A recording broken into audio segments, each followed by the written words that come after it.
Will you welcome, please, Spike Lee?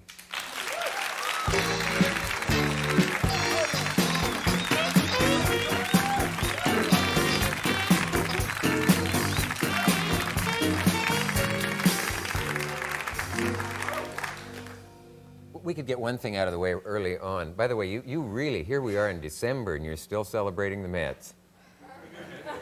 Yeah, I went to the 6th game. Thanks to, I'll never forget that game. It seems so long ago now.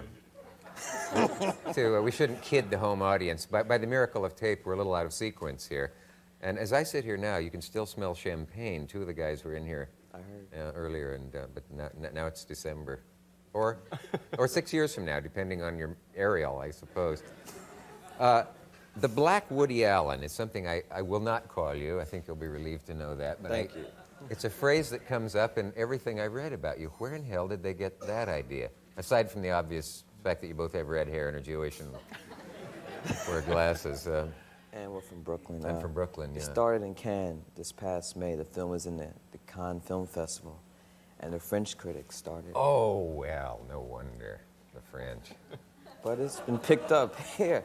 Yeah. Right. Well, let's see, because your film was in black and white, and you do wear glasses, I suppose, did they see any other similarities that I'm missing? I don't see them. Okay, so we can let that go. Let it rest. Are you in any way at a dangerous point in your career now? You've done a film that no one who couldn't sell, as they say, refrigerators to Eskimos could have sold them from what it sounded like you were going to do. But somehow you did it. People are paying good money to see it now. You're in danger of being driven around now in limousines and taken to lunch. You know what I mean? Is this a dangerous point for you as an artiste?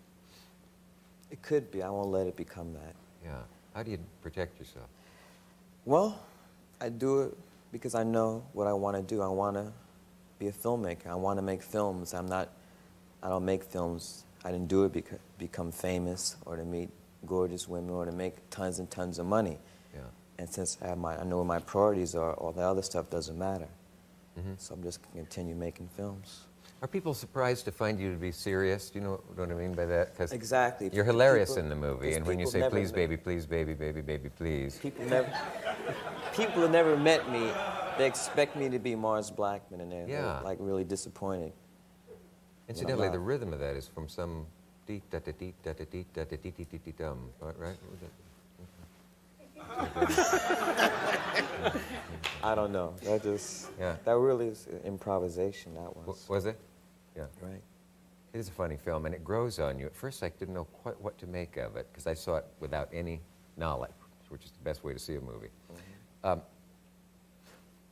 What is it that annoys you and others I've spoken to about what's the name of that film, Soul Man? Oh. Am I getting into a can of worms or peas?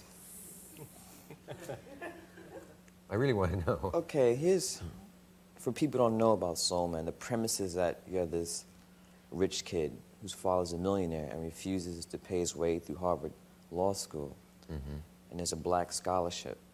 So the only way he can get into Harvard Law School is to take a pill that's a suntan pill and put on an Afro wig, and he gets admitted as a black student. Passes himself off as a minority. And it looks phony. There's no way in the world to see how Thomas looks black.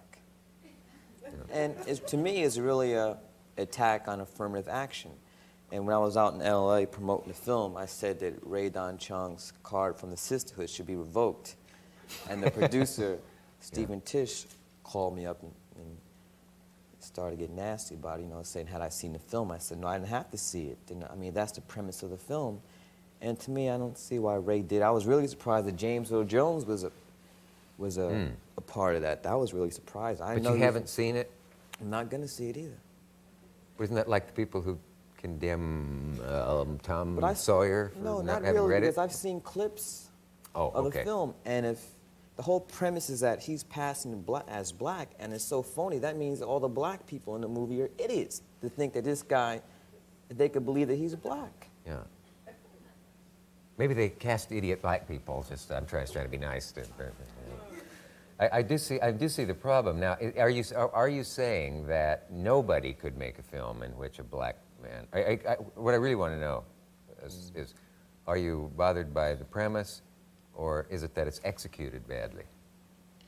I think it's a combination of both. They're trying to pass off as attack on racism. I really don't see it like that, and Well, it's not funny to me. A black man did pass as black. I mean, a white man in real life in that in Black Like Me in that film. Apparently Yeah, worked. I what don't year know was this, though? I mean, I well, think it's this time to was move 15 on, you years know? ago. Yeah. Forward, progress. Could no, I'm interested in this. Could no white actor play black? Whoopi Goldberg claims she could play white convincingly. Yeah, I believe it. And I think... Is this delicate territory I'm in? I mean... Let's talk about She's Gotta Have It, Dick. To do what? Let's talk about She's Gotta Have It. Oh, your movie? Yeah. Oh, okay. Let's do. You really made the movie not exactly on a shoestring, but close. What does a shoestring cost these days? You did it for what? $175,000.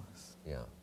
Which I suppose sounds like a lot of money until you see what a lot of It's things. a lot of money unless you're talking about doing a film in that type of budget. Yeah. Did you have enough to finish, obviously, on that kind of money? We never had all that money at one time. It came in nickels and dimes, and it wasn't until I signed a deal with Island Pictures, I got my first check for the advance, I was able to pay off all of the bills and debts that we amassed over the production of the film. There are good compliments and bad ones. What do you like to hear people say when they come out of the film? I guess what I'm indirectly asking you is this film supposed to mean something or be just an entertainment? I try to get a combination of both. Try to have some kind of depth in it, and plus, if I can put some humor in it. No matter what type of genre film I'm going to do, I'm always going to have some humor in it. I don't think that She's Got to Have it as an out-and-out comedy, but there are funny moments in it. So I think it's a combination of the both. But I think that people like the film. I've seen the film with audiences all across the country, and it really hasn't varied from place to place, you know, where people laugh. They're all laughing at the same spots.